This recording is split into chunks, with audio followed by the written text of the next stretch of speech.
მოგესალმებით, თქვენ უყურებთ ნანიკოს პოდკასტს, მორიგი ეპიზოდი არის ეთერში, ძალიან საინტერესო სტუმრით ასე ვთვლი, თუმცა სანამ სტუმართან გადავიდოდე, იქამდე შეგახსენებთ ყველას, რომ გამოიწეროთ ჩვენი YouTube არხი, დაგულეს სპორტი, დააკომენტაროთ, დატოვოთ თქვენი მოსაზრებები, მოიწონოთ ჩვენი ვიდეოები და იყოთ ჩართულები ჩვენს საქმიანობაში და ეს ჩვენი განვითარებისთვის არის ძალიან მნიშვნელოვანი. რაც შეეხება ჩემს სტუმარს, ქართული და არა მხოლოდ ქართული ხელბურთის ვარსკვლავი, არ მომერიდება ამის თქმა გიორგი ცხოვრებაძე. ძალიან მიხარია პირველ რიგში, რომ ჩემი სტუმარი ხარ. გამარჯობა, როგორ ხარ? მოგესალმებით ყველას. პირველ რიგში დიდი მადლობა რომ მომიწვიეთ. ძალიან პატივია ჩემს მოკლედ. ძალიან გამიხარდა მართლა და რავი, იმედი მაქვს რომ ნელა უფრო და უფრო წამოვა ხელბურთში. უფრო გავითარდება და წამოვა უფრო და უფრო ინტერესი და ძალიან გამიხარდა რომ პირველი ვარ თქვენთან ხელბურთში. მეც მიხარია რომ პირველი ვარ, ჩამოვიდა საქართველოში, ცოტა პაუზა აქვს და შესაბამისად ვისარგებლე ამ პაუზით და ვიხელთე დრო რომ ჩემი პოდკასტის სტუმარი ყოფილიყო. ზოგადად ხელბურთის პოპულარიზაცია ვფიქრობ რომ ნელ-ნელა იწყება ჩვენს ქვეყანაში ზედიზედ მეორედ საქართველოს ნაკრები ითამაშებს ევროპის ჩემპიონატზე რომელზეც ჩვენ აუცილებლად ვისაუბრებთ თუმცა იმ მაყურებლისთვის იმ მსმენელისთვის რომელიც ჯერ არ გიცნობს და ბევრი იქნება ალბათ ასეთიც როგორ მოხვდი საერთოდ ხელბურთში, როგორ დაიწყო ეს შენი ისტორია? რაც შეეხება ჩემს ხელბურთის კარიერას, დავიწყე 111 სკოლაში დავდიოდი მოკლედ. ვიყავი დაახლოებით 6-7 წლის. სპორტის გაკვეთილი ქონა კალაბურთი, მარიკა თოთენსთან ერთად, რომელიც არის ჩემი ეხამდელი მწვრთნელის კიდე კანდიდატის ცოლი. მასთან მქონდა კალაბურთის ვარჯიშები და უცებ ტიტე შემოდის და დაიწყო რაღაცა იმ მინდა რომ შესრულებს გავისაუბრო, იმიტომ რომ რაღაც მოეწონეს თქო ჩემი შესაძლებლობები და აქედან დავიწყე ხელბურთის სიარული. თავიდანვე გამომდიოდა კარგად და ძალიან დამსახურება ტიტეცი რომ საერთოდ ხელბურთზე ვარ და ეხაც მანდ ვარ. და მოკლედ 6-7 წლიდან დავიწყე ტიტე კანონზესთან ერთად 111 სკოლაში ვთქვათ ხელბურთის თამაში. აი ზოგადად როგორ ამჩნევენ რომ ხელბურთში შეიძლება ნიჭი კონდეს ახალგაზრდას? არის რამე ნიშნები განსაკუთრებული? ძირითადად როგორც ყველა სპორტში, სიმაღლე, ცოტა მოხნილობა და აქედან აუცილებლად რომ ბავშვმა ცადოს უბრალოდ რომ აი თვითონაც მოიწეროს ხოლმე მხოლოდ შემილია, თუ არ გაქვს შენს მოწონება და სიყვარული სპორტისადმი, რთულია რომ მაგ სპორტს გააყვე პროფესიონალურად, ასე რომ რთული მაინც რომ რა თქმა უნდა ქონდეს ათლეტურობა, ხელბურთი არის ასე ვთქვათ ძალიან კონტაქტური სპორტი არის, არა მარტო ანუ უნდა იყოს აუცილებლად ძლიერი, უნდა იყოს ყოველთვის უნდა იყოს ფიზიკურად და ფსიქოლოგიურად მომსწრებული, რაც ყველა სპორტში რა თქმა უნდა, მაგრამ ხელბურთი ეს ვთქვათ უფრო კონტაქტური სპორტი არის, ვიდრე სხვა სპორტები. ესე ვთქვათ, ქართული რეალობიდან ძალიან პატარა ასაკში აღმოჩნდი საფრანგეთში, მონპელიეში. დაახლოებით 15-ის ვიყავი, რომ ვითამაშეთ ევროპის ჩემპიონატი და მოკლედ ევროპის ჩემპიონატზე კარგი, ასე ვთქვათ, არ მინდა რომ ცოტა რაღაც თავდაპირველად ვისაუბრებ, ანუ ავიღე მაგალითად, ასე ვთქვათ, რომ საუკეთესო გარემარბი, ჩემი პოზიცია, ინსაიდი ესე ეძახება. არა, ხმამაღლა შეგიძლია მაგაზე. ხო, ნუ უბრალოდ ჯობია მაინც მიჩვენებს ხომ ელაპარაკოს ამაზე, ვიდრე მე, მაგრამ არა პრობლემა. და ასევე ავიღე ბომბარდირი და ამის შემდეგ ვთქვათ მომიწვია საფრანგეთის კლუბმა მონპელიემ, რაც იყო პირველი კლუბი ჩემთვის ევროპაში და ერთ-ერთი გრანდი არის საერთოდ ხელბურთში. ძალიან დიდი მიღწევები აქვს და აქედან წავედი, თქოს რომ გავხდი უკვე ხელი მოვაწერე ჩავედი, მაგალითად დავიწყე აქედან მოღვაწეობა მონპელიეში. ეს უკვე პროფესიონალური კონტრაქტი იყო მაგასაკში? მე მქონდა როგორ ვიყავი, თითი პირველი წელი ვიყავი ვარჯიშობდი პროფესიონალთან, მაგრამ თამაშობდი ახალგაზრდებში, იმიტომ რომ ძალიან ახალგაზრდა ვიყავი და უფლება არ მქონდა რომ მე თამაშა, იმიტომ რომ მაშინვე თამაშობდნენ ჩემპიონთა ლიგას უკვე. შემდეგ წელს უკვე დავიწყე ორივესთან თამაში, ანუ ვიყავი იქ ეძახიან ეს ვთქვათ national პირველი, ანუ ახალგაზრდული გუნდი არის რეზერვებს ეძახიან, რაც თამაშობენ, ну, ვთქვათ მესამე ჩემპიონატს თამაშობენ. იმიტომ რომ საფრანგეთს აქვს პირველი ლიგა, მე აქვს პრო ლიგას ეძახიან, ეს არის მეორე ლიგა და მე აქვს ახალგაზრდების ლიგა, ანუ იქ უბრალოდ ეს რეზერვი არის, ანუ ახალგაზრდებიც არიან და ვთქვათ ხანში შესრულებიც არიან, ასე ვთქვათ. გამოცდილები. გამოცდილები, დიახ. ასე რომ დავიწყე აქედან და ახლობით 5 წელი ვითამაშე. მე 1 წელი გადავედი შვეიცარიაში ვითამაშე. ძალიან კაი გუნდი იყო, პირველად განათხოვრებული იყავი. დიახ. ანუ მე მოვითხოვე რომ გავეშვი საერთოდ გუნდს, მაგრამ თვითონმა გააწყვიტა რომ უნდა რომ დავეტოვინე კონტი თავისით და გამონათხოვრეს 1 წელი შვეიცარიაში. ძალიან კარგად ჩაიერა ამ პირველმა წელმა, რომ თამაშობდი ევროპის ლიგას და ბევრ გრანდ მაგათად ბერლინს, რომელიც ახლა არის ერთ-ერთი წამყვანი მოთამაშე, წამყვანი გუნდი გერმანიაში და ჩემპიონთა ლიგაზე. ძალიან კარგად ვთამაშე მაგათაც და მონპელე მოითხოვა რომ მე დაბრუნებულიყავი უკან 1 წელი და 1 წელი გავაგრძელე უკან მონპელეში კიდე მოღვაწეობა და ამის შემდეგ გავაგრძელე გერმანიაში ბუნდესლიგაში კლუბ გუმერსბახში. ძალიან კარგად ჩაიერა, ჩემს 2 წელი კარგი იყო. პირველი წელი უფრო კარგი იყო, იმიტომ რომ სუძირთადში ვიყავ და სულ თამაშობდი და ძალიან მომემატა. თან მაგ წელს რო ვითამაშე ევროპის ჩემპიონატი საქართველოს ნაკრებთან ერთად. და ანუ ძალიან დიდი ნაბიჯი იყო ჩემთვის უფრო უმაღლეს დონეზე თამაშის. და ამის შემდეგ 2 წელი ვითამაშე მანდ, მესამე წელი ანუ წელს, ასე ვთქვათ, გავიარე პრეპარაცია ისევ გუმერსბახში, გერმანიის გუნდთან და გადავედი ჩემს ახლანდელ გუნდში, ზაგრებში, დიახ, რომელიც თამაშობს ჩემპიონთა ლიგას და ასე ვთქვათ, ჩემი პირველი მოღვაწეობა არ არის ჩემპიონთა ლიგაზე, პირველად ვითამაშე რომ ვიყავ 18 წლის მონპელიასთან ერთად, მაგრამ მე არ ვთვლი ამას იმიტომ რომ ფაქტიურად მართლა ძალიან პატარა ვიყავი და არც მქონდა ბევრი დრო რომ ეთამაშა, სულ რამდენიმე თამაში ვითამაშე. უბრალოდ ეხლა ვთვლი რომ პირველად არის რომ მოღვაწეობ და უკვე ძირითადი მოთამაშეც ვარ და უფრო მეტად შემიძლია ჩემი თავი გამოვიჩინო ჩემპიონთა ლიგაზე. შენს მიერ დასახელებული გუნდები და ჩემპიონატები ითვლება რომ მაღალი დონეა ხელბურთისთვის. შენი გადმოსახედიდან რომელმა გუნდმა აი რომელ გუნდში იყო აი გარდამტეხი შენთვის პროცესი პროფესიონალური განვითარებისთვის ასე ვთქვათ. ჩემს ვიტყოდი იმას რომ აი როცა წავედი მე საქართველოსდან უკვე საფრანგეთში უკვე სხვა დონე იყო იქ უფრო ჩადიხარ უფრო რაღაც ყველა ვარსკვლავი არის თან მონპელეში სულ ყავდათ საფრანგეთის ნაკრების მოთამაშეები რაც მოგეხსენებათ რომ საფრანგეთი ერთ-ერთი გრანდი არის საერთოდ ევროპის და სოფლიო ხელბურთში ასე რომ უკვე სერიოზულად დაიწყო ანუ იქ ფიზიკურად ვერ შეძლებდი შენი გაჩერებას დიდი ხანი თუ მაქსიმალურად არ ჩაერთე იმიტომ საერთოდ ჩავედი ენა არ ვიცოდი საერთოდ ფრანგული და ფაქტიურად იქ ვისწავლე აბსოლუტურად ყველაფერი და ესე ვთქვათ მაქედან დაიწყო უფრო მაღალ დონეზე ასვლა მაგრამ ვიტყოდი რომ უფრო განვითარების მხრივ რა თქმა უნდა მან განვითარდა ძალიან ახალგაზრდა ვიყავი მაგრამ აი უკვე გერმანიის ბუნდესლიგაში რომ გადავედი კიდევ ერთი ლეველი მოვიმატე მანდ იმიტომ რომ როგორც მოგეხსენებათ და ვინც არ იცის მათი მართავ რომ გერმანიაში გერმანიას აქვს ყველაზე ძალიან ძლიერი გუნდი ანუ ყველაზე ძალიან ძლიერი ლიგა უფრო სწორედ მომატიეთ საკლუბო დიახ რაც ძალიან ბევრი გუნდი არის და ძალიან რთული არის იქ შენარჩუნება ასე ვთქვათ ლეველის და ასე ვთქვათ გამძლეობაც იმიტომ რომ ძალიან ბევრი თამაშები არის არა მხოლოდ გერმანიის ჩემპიონატის არამედ იქ მოგეხსენებათ არის გერმანიის ასე ვთქვათ თასი ეძახიან და ასევე თამაშობ ან ჩემპიონთა ლიგას, ან ევროპის ლიგას. რა თქმა უნდა, თუ ხარ ტოპ 6-ში, უფრო დაბლა თუ ხარ, გიწევს ბრძოლა, რომ ანუ უფრო მაღლა ახვიდე რომ ითამაშო ევროპის ან ჩემპიონთა ლიგა, ან არიან, ანუ ყოველთვის მეორე ლიგიდან ამოდიან პირველი 2 ამოდის და ეთამაშება ესე ვთქვათ ტოპ ლიგიდან ბოლო 2-ს ყოველთვის არის ხომ ესე. ეხლა როგორც ვიცი უნდა შეცვალონ წესი და პირდაპირ ამ ანუ ვინც ბოლოზე გადის პირველ ლიგიდან ეგრევე ვარდებიან პირდაპირ ასე რომ ყოველთვის ძალიან დიდი კონკურენცია არის და ამ კონკურენციამ უფრო და უფრო ფიზიკური მომზადება, ფსიქოლოგიური მომზადება ძალიან მაღალ დონეზე აქვთ გერმანელებს და ანუ ასე ვთქვათ რეკავერიც ასე რომ ყველაფერი ძალიან მაღალ დონეზე იყო და ამან ჩემზე დიდი ცვლილება იქონია ჩემში რომ უფრო და მაღალ ეტაპზე ასულიყავი და ასევე ამ მომენტში პირველად გავედით ევროპის ჩემპიონატზე საქართველოს ნაკრებით და მართლა ძალიან დიდი პლუსი იყო ჩემთვის.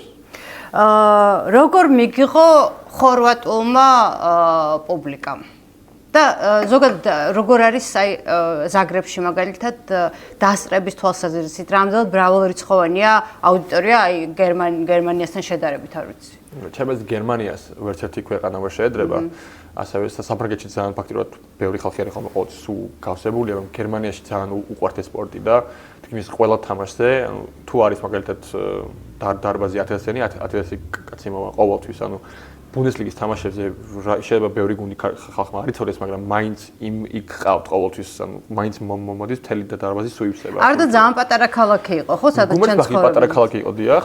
100,000-იც არ ცხოვრობს, რომ მგონი. უფრო ნაკლები, დარბაზიც არ იყო ძალიან დიდი, იყო 500 კაციანი, მაგრამ არის ხომ მაგალითად როცა თამაშობთ ხომ მაგალითად ბერლინთან ან რაღაც გუნდებთან რაღაც თამაშები არის, იგეგმება მთელი წელი იგეგმება და თამაშობთ დიდ არენაზე, სადაც არის 20,000 კაციანი და ეს დარბაზი სუივსება, სულ აბსოლუტურად სუივსება.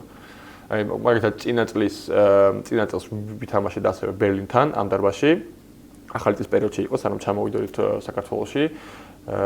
ეს სულ გაივსო. ყოველთვის ივსება ხოლმე ფაქტიურად, იმიტომ რომ თვითონაც ისეთი დონის მოთამაშეები თამაშობენ იქ, რომ ანუ ყოველთვის ყველას უნდა რომ მოვიდეს, იმიტომ რომ ყველას ფანი ყავს იქ ფაქტიურად და ძალიან დიდი არის ხოლმე საერთოდ ყოველთვის ძალიან ბევრი ხალხი მოდის რა მოკეთ რო თქვა და რაც შეეხება ხორვატიას, ასე თქვა კითხვა დამისვით. ხორვატიაში ძალიან კარგად მივიღო ხალხმა. არც ვიცოდი ძალიან გამიკვირდა, იმიტომ რომ ჩავედი მოვიდნენ ჟურნალისტები ჩემთან და ჩაწერეს ეგ ერთ-ერთი დიდი გაზეთი არის ხორვატიის, სახელი არ მახსოვს დიდი ფოტოშით, მაგრამ აქ ჩამწერეს ეგრევე და მითხრეს რომ მოკლედ აი ეს ბოსნიასთან რომ გოლები მაქვს ევროპის ჩემპიონატზე, მაქედან მყავს ძალიან ბევრი ფანი ხორვატიაში. არც ვიცოდი მართლა და ძალიან გამიხარდა.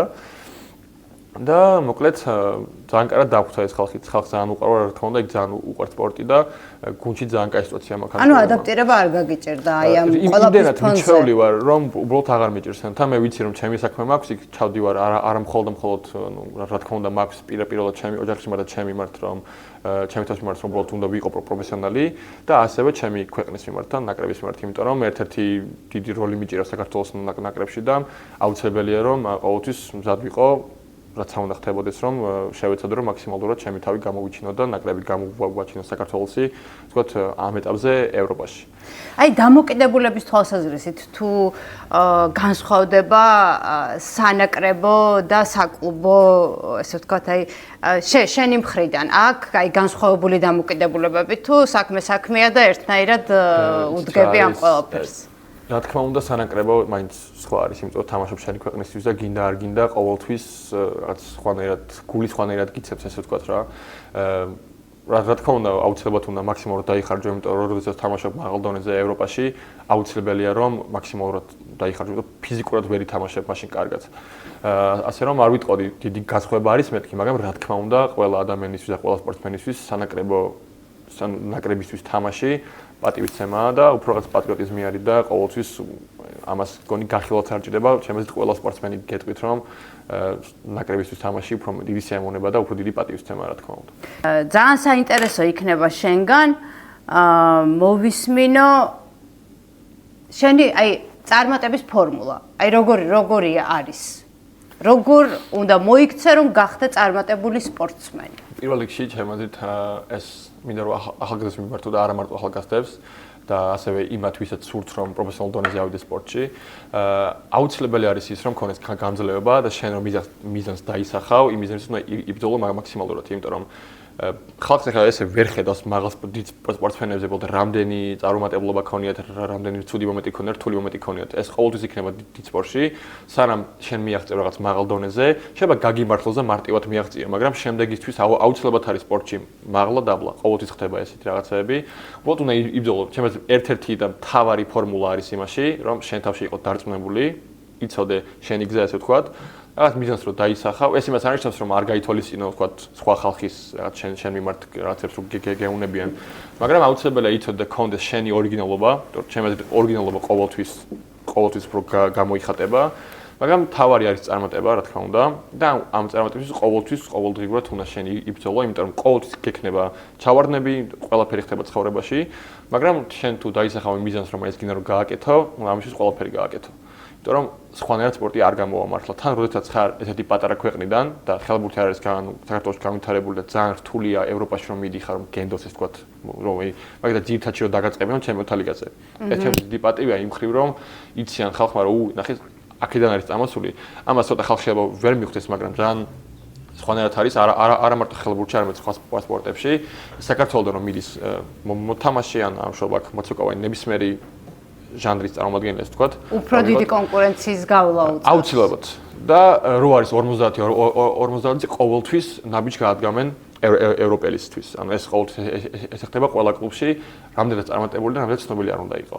ასე რომ უნდა იმ დონეზე უნდა ახვიდე, რომ ფიზიკურად იმისეთ მაგარი იყო, რომ ვიღაცა ვინც მაგარი არის, იმაზე 10-ჯერ მაგარი იყო, რომ სხვანაირად ვერ გამოვიდეს, რომ იცი რა მაინც უნდა ესაგვირჩიოთ, იმიტომ რომ მაინც ყველაზე მაგარი არის. მაგრამ ამ დონეზე მისვლას ძალიან ბევრი რაღაცის მოკლება ჭირდება. თუ ვინა რომ მაღალ დონეზე იყოს სპორტში, იმიტომ რომ ბევრი სპორტსმენი არის მაგალითად რომ რაღაც მინიმუმით მაყოფილდებიან, მაგრამ თუ ვინა რომ აბსოლუტურად საუკეთესო იყო, ვერ დაკმაყოფილდები ვერასოდეს. ძალიან ცუდა ჯგუფს, მაგრამ ანუ ბევრი ტყუს ვაიცი რა, კარგი ხელფასი გაქვს, კარგად ცხოვრობ რაღაცა, რატო არ გაკმაყოფილი. ეს ელემენტური რაღაცაა სპორტსმენი რო ხარ, ჩემი ცხოვრებაში ადამიანში არის უბრალოდ რომ რაღაცა რო გაქვს, ამით უნდა იყო მადლობელი რა თქმა უნდა და არ უნდა იყო რაღაც რომ არ უნდა იყო რაღაცები რომ აი ესე მაქვს, პირიქით შენ გაქვს, ეს რომ მიიღო ძალიან სასიამოვნო რომ გაქვს, ამას ეს ყველაფერი შენის შრომით გაქვს, მაგრამ ეს იმას არნიშნავს რომ მეტი არ უნდა ქონდეს. რადგან ყოველთვის უნდა იბრძოდე რომ უკეთესი და უკეთესი იყო. თუ შენზე უკეთესი არ არის არავინ, ისე უნდა გააკეთო რომ შენ თავზე შენ უკეთესი იყო. ანუ უფრო მეტად უნდა იშრომო რომ ყოველთვის რაღაც წინ ქონდეს ნაბიჯი და ჩემი ცხოვრების მოტო არის ესე თქვა ერთ-ერთი რომ ყოველთვის კონსტანტური განვითარება რაც არ უნდა იყოს, რაც არ უნდა აკეთებდე, ყოველთვის ეცადე რომ უფრო და უფრო კარგი იყო. ეს უბრალოდ ასევე იწვევს ხალხშიც შენ მიმართ პატივისცემას და ასევე რაღაცა ყველგან სპორტსმენები რითი არიან ხო ცნობილები რომ ახალგაზრდებს მე ფანები რო ყავს და ყოველთვის ყველა შენ ახალგაზრდებს ისე მიმართავ როგორ უნდა იყოს ხო ანუ ვთქვათ ბევრი ადამიანი მე ყავს პატარა და რომლისთვის ეს ვთქვათ ჩემი და ყოველთვის მეუბნება რომ შეხან ჩემი კუმირი და შენ გიყურებ რა და ეს გაძლევს мотивაციას. რა თქმა უნდა მე ანუ ვერ ვაძლევ ჩემთვის იმის უფლებას რომ ხანდახან ყოველთვის აქვს სიზარმაცე რაღაცები ყველა სპორტსმენს აქვს მაგრამ რაღაც მე შენ თავს შემოვიზახებ რომ ვიცი რა პატარა დამყავს თქვა და მიყურებს რაღაცა და არ უნდა გავაკეთო ისე რომ თქვა რაღაცა გული გაუტეხო ან რაღაც ფეხი ჩამეორდეს იმიტომ რომ ყველა სპორტსმენს ჩავარდება ფეხიც ყველაფერიც და რთული მომენტებიც ექნება მაგრამ აუცილებელია ის რომ როგორ ადგები და როგორ გააგრძელებ გზას.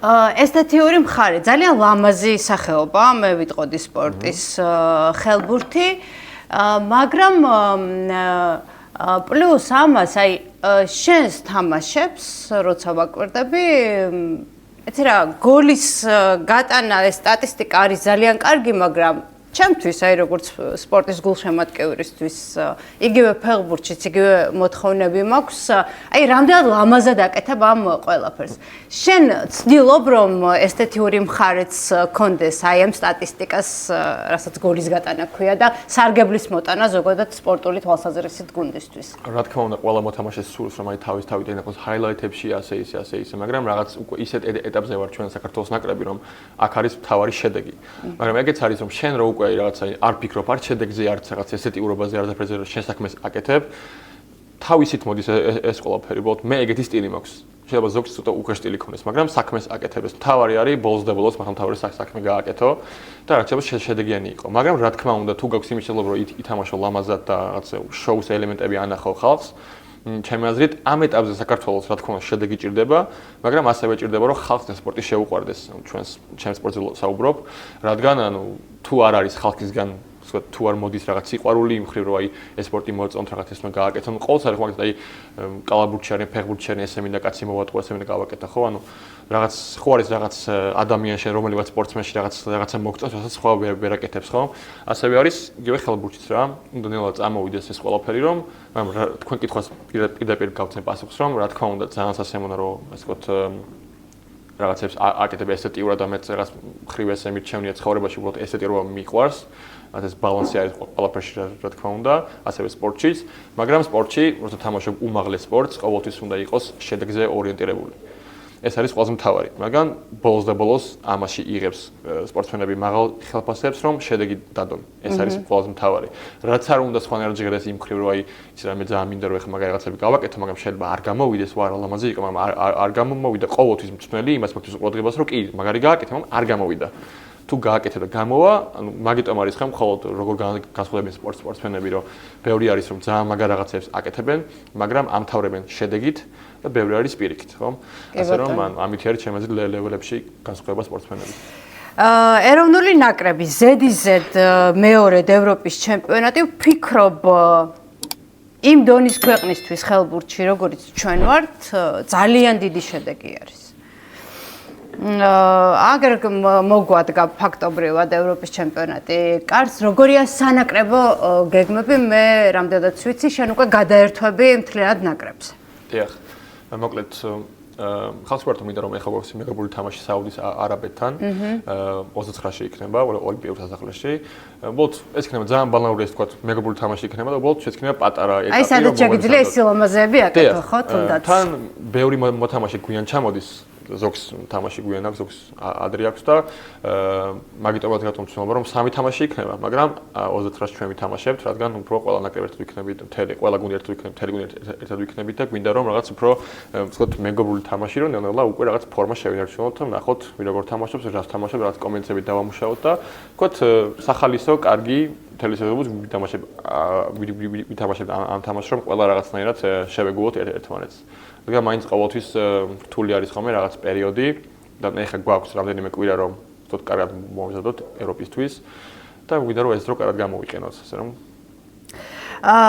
ხორვატია, შვედეთი, ნიდერლანდები და საქართველო ასე გამოიყურება ჯგუფი, ხო, რომელშიც იასპარეზოთ. მე განსაკუთრებით მაინტერესებს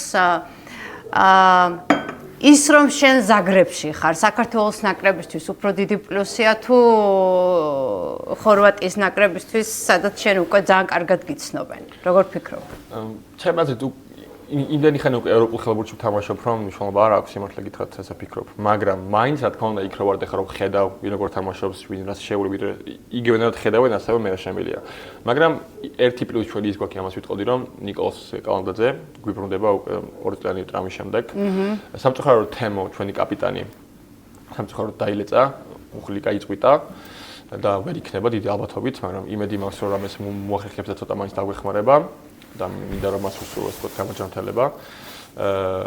მაგრამ ერთი პლუსი გვაქვს იმ ხრივ, რომ ნიკუშას თამაში არ აქვს ნანახი და ეს ძალიან დაგვეხმარება, რომ ნიკაც ერთი ძალიან მაგარი მოთამაშე არის და იმედი მაქვს, რომ პირველ რიგში იმედი მაქვს, რომ ყველა ვიქნებით ჯანმრთელები, როცა ევროპის ჩემპიონატი დაიწყება, იმიტომ რომ ჩვენ გუნდში იმდენად, ასე ვთქვათ, ცოტა მოთამაშე ვართ ჯერჯერობით, ვინც მაღალ დონეზე თამაშობს, რომ სკამი არ ყავს ძალიან დიდი და აუცილებელია, რომ ყველა ვიყო ჯანმრთელი. ეს არის ჩვენი ფორმულა მოკლედ ესე რომ ვთქვათ რა. დიახ, ამას ვიტყოდი. ამ ჯგუფში ჩვენ შანსებს როგორ შეაფასებთ? რა იქნებოდა საქართველოსთვის აი მინიმალური პროგრამა მინიმუმი სასურველი. პროგრამა მინიმუმი, ესე ვიტყოდი, რომ წინა ევროპაზე ჩვენ მინიმუმი გავაკეთეთ იმ ხრივ, გავედით ევროპაზე და მოვიგეთ ერთი თამაში. მაგრამ მინიმუმი, რა თქმა უნდა, ისევ ერთ თამაში მოგება იქნება მინიმუმ.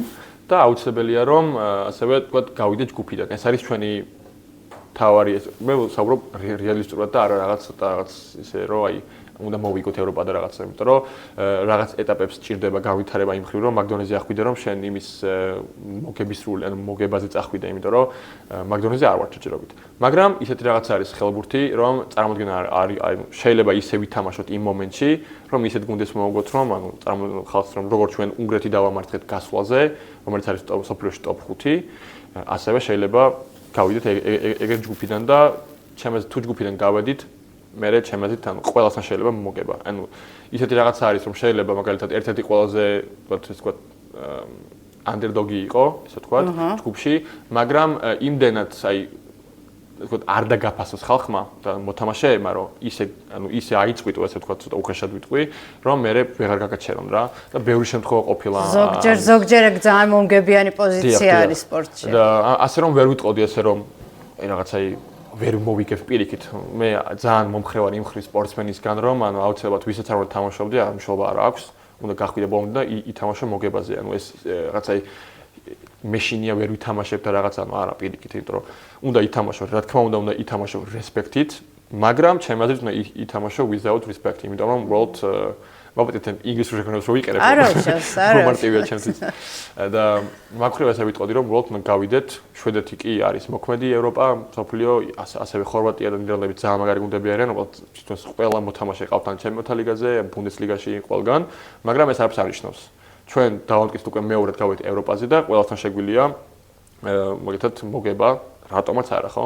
ასე რომ ყველასთან უნდა გავედით 100%-ით და იმ მომენტში მე შევხედავთ რა, თავარი არის რომ ეს თავჯერობა იყოს თავიდანვე და თავიდან ყოველთვის წინა ევროპაზე რომ დავიწყეთ თამაში ნიდერლანდებთან, ფაქტობრივად ვითამაშეთ ახლოს თამაში, მაგრამ თავიდან რომ გაგვექცნენ, მე ვეღარ დავეწიე, თორე შემდეგ რომ გავიქცნენ, მე ყოველთვის რაღაც ახლო თამაში იყო მთელი თამაში. თავიდან რომ რაღაც 3+3 4 მივიცით, მე ვეღარ დავეწიეთ, ასე რომ აუცილებელია რომ პირველივე თამაშიდან ვიყოთ ბოლომდე იმის კონცეპტი უნდა მოუგოთ. კი, ხორვატია არის, ყავს ამაგარი მოთამაშეები, ერთ-ერთი საუკეთესო მეკარეები ყავს, საერთოდ ეხლა მით ხალბურთში არიან, მაგრამ ეს არ უნდა მე მაქვს ნახე როგორ თამაშობენ ეს ბიჭები, როგორ ვარჯიშობენ, არაფერი განსაკუთრებული არ არის. დაუძლეველი არაფერია. არასოდეს. თან სხვა სპორტში არ ვიცი როგორ არის, იმიტომ რომ ანუ არ შეურჩება ხალბურთში არის რომ ნებისმიერ გუნდს შეურა ნებისმიერ გუნდთან მოგება. მე ხარ არ ვლაპარაკობ რაღაც დონებზე რო არის განსხვავება, მაგრამ ყველა მოთამაშეს უნდა ფაქტიურად აქვს უნდა თამაშები ევროპა და აქვს უნდა თამაშები ევროპის ლიგა, ასე რომ არ არის დიდი განსხვავება მართლა და ბევრი მოღვაწეობს საფრანგეთში, თქო სხვადასხვა ევროპულ ქვეყნებში და ყველას ნანახი აქვს თქო ევროპული ხალბურთი, ასე რომ ვერ ვიტყოდი ვერაფერსთან, უკვე აღარა ვართ პატარები და არა ვართ რაღაც 10 წლის ბავშვები რაღაცა დიდეთონ თამაშობდა ვერ მოუგებთ, ასე რომ მე არ მაქვს რა მიშიშენ, რამის ნერვულობა პირიქით მინდა რომ გავიდე და ბოლომდე დავიხარჯოთ და ვანახოთ ჩვენ შედეგი.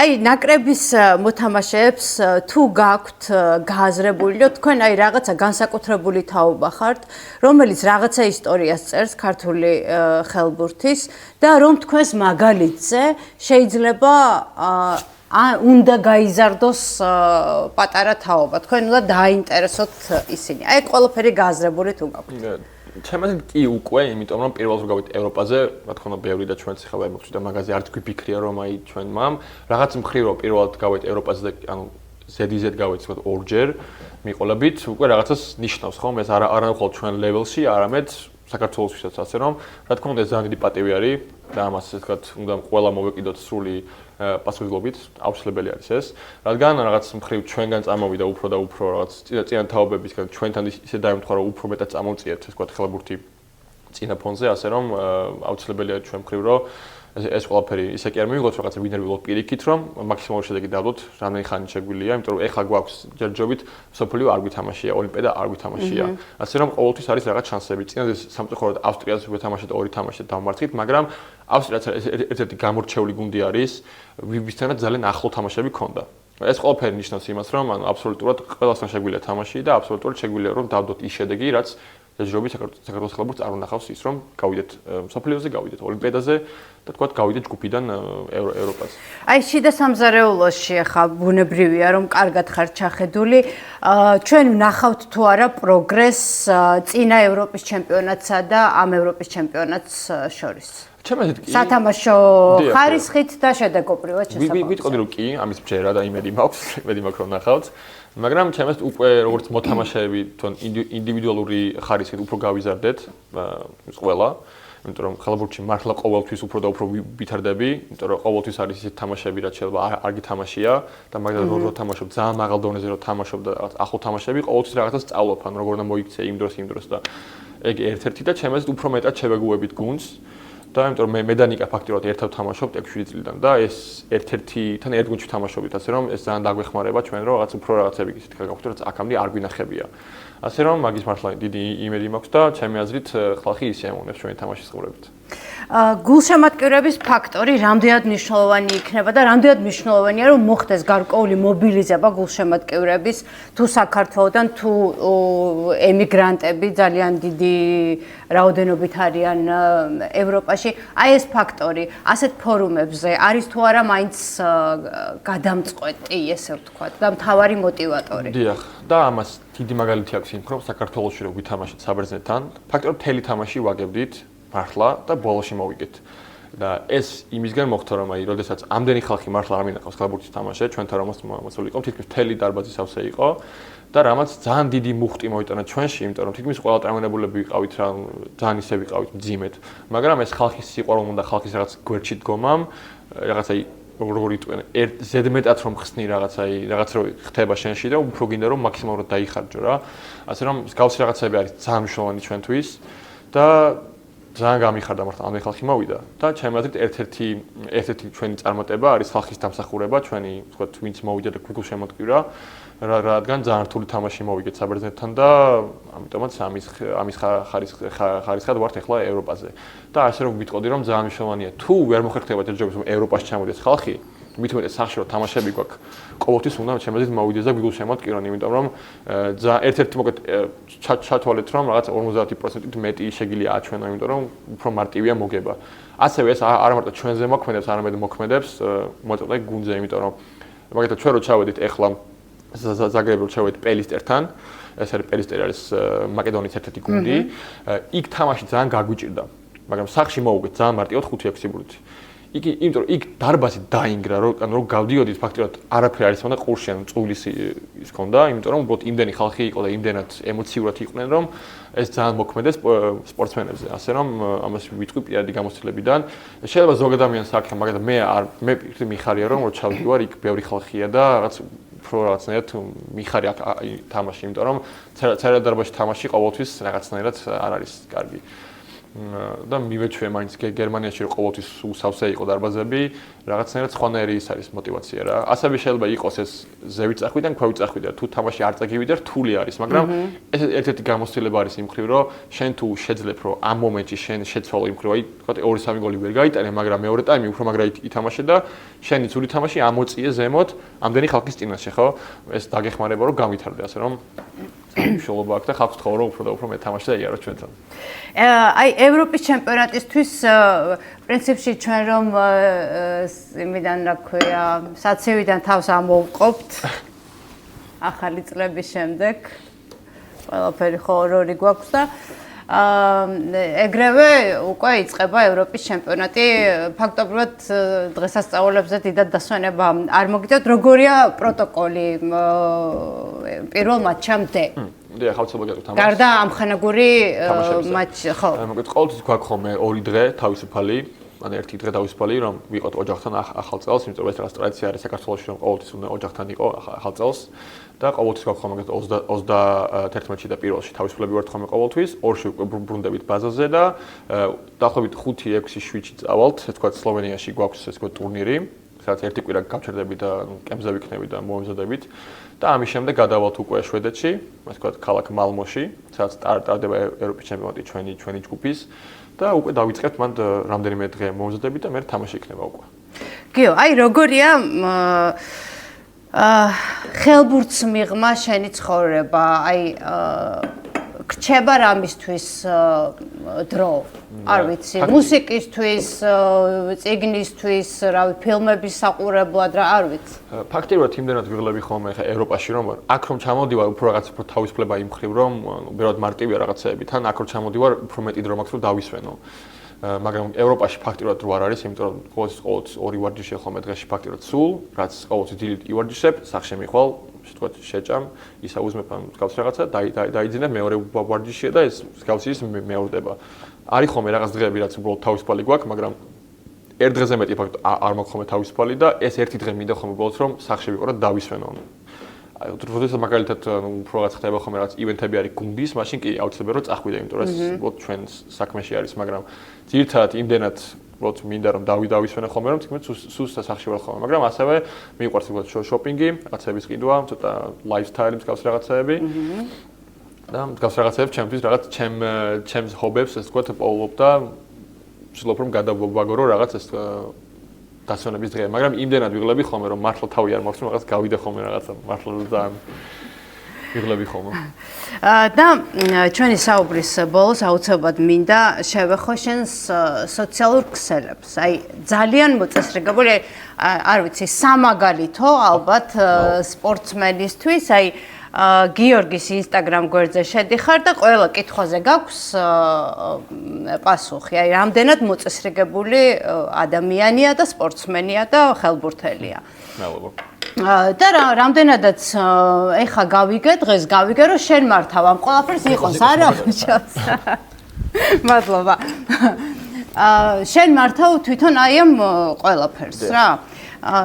ზოგადად მნიშვნელობაზე მინდა მითხრა შენი გადმოსახედიდან დღევანდელ მსოფლიოში სოციალური ქსელების და ანუ ეს რაღაცნაირად არის თუ არა შემადგენელი ნაწილი შენი საქმიანობის, უნდა იყოს თუ არა სპორტსმენის შემადგენელი ნაწილი.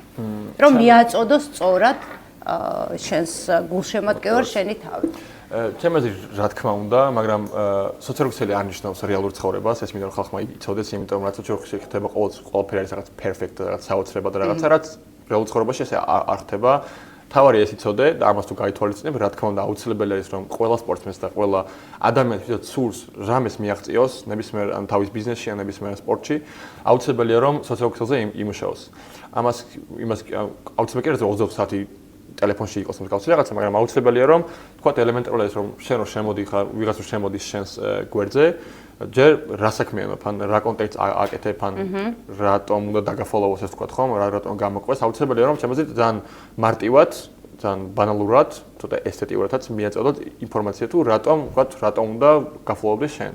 და პირველ რიგში მე თქვა ეს ვიდეოები და მსგავსი რაღაცები იქიდან დავიწყე რომ უბრალოდ ძალიან მინდოდა რომ ჩემს ოჯახის წევრებს ენახათ რაღაც ჩემი ვიდეოები, ვინც იმ მომენტში თამაშებს ვერ უყურებდნენ, იმიტომ რომ გერმანიაში თამაშების ყურებაც რთულია, ხელებურთში, იმიტომ რომ აუცილებელია რომ VPN-ი კონდეს, რაღაც უფრო რთულია, მარტივად რო ვთქვა და აქედან რომ დაიწყო ეს ყველაფერი რაღაც მე მეც მომეწონა რაღაცნაირად და შევხედე და მინდოდა რომ რაღაც ესთეტიურად გამეკეთებინა რაღაცეები და ამ ყველაფრის მერე შემოძით მარტივია, ესე უნდა მოიპოვო მე ბრენდილები, ასევე ეს სპორტსმენებს და საქართველოსთან რომ მივდიოდი, ძალიან რთული იყო რომ თქო კლუბები გეპოვა ხალხი რაღაცით დაინტერესებული იყო შენით, ასე რომ შენ თვითონ შეგიძლია შენი ბრენდი შექმნა, შენ ასე ვთქვათ სპორტის სახით. მაგალითად, ადამიანები მიცხოვრობენ ევროპაში, ამერიკაში, იმათ არ ჭირდებათ, იმიტომ რომ იქ თვითონ ისე ხდება ხოლმე, რომ იმდენად ხალხი ამაზე მუშაობს, იმდენად ცნობილი სპორტონარია, მაგალითად კალაბურთი, ფეხბურთი ხო, რომ თვითონ ხალხი უკეთებს მსგავს რაღაცებს და აღარ ჭირდებათ, ანუ ასევე კლუბებს ისეთი კლუბები არიან, რომ ერთხელ რო პოსტ დადებენ, მთელი მსოფლიო იცნობს, ხო?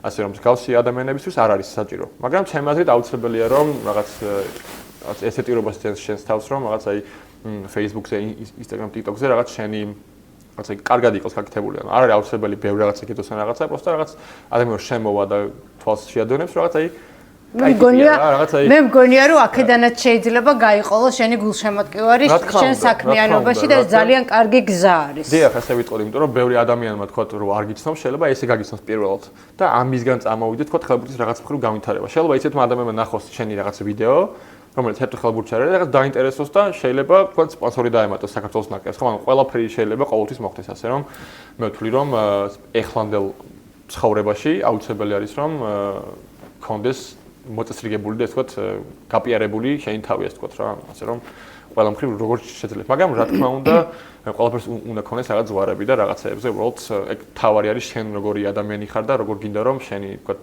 კონტენტი და პირადი ვთქვათ სივრცე ხალხს დაანახო. ძალიან დიდი მადლობა, გიო.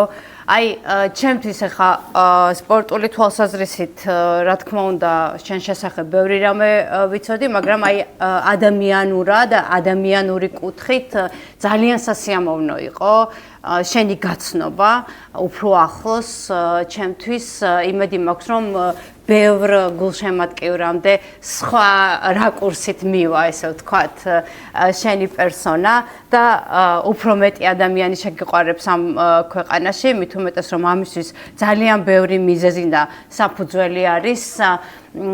ხო, სხვათა შორის მინდოდა აღმენიშნა, რომ როდესაც ამ ეპიზოდისთვის ვემზადებოდი, მინდოდა გადამეხედა შენი ინტერვიუებისთვის და სამწუხაროდ ძალიან მწირი აღმოჩნდა ეს არქივი.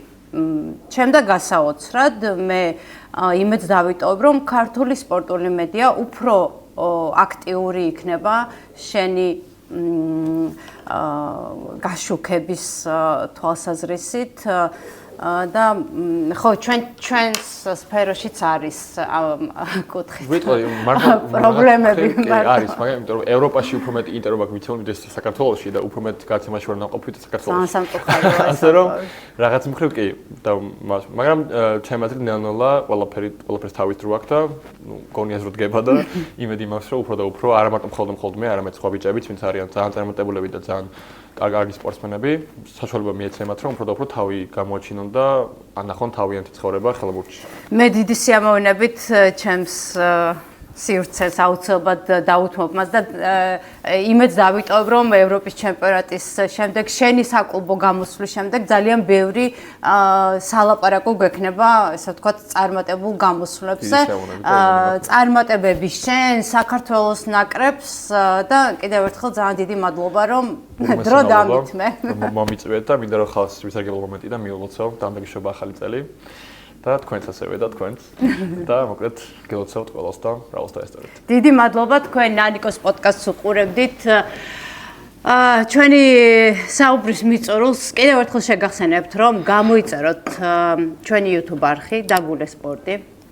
დატოვოთ კომენტარები, მოიწონოთ ვიდეოები, გადააზიაროთ. მომავალ საინტერესო ეპიზოდამდე გამშვიდობებით. ნახვამდის, მადლობა რომ იყურეთ.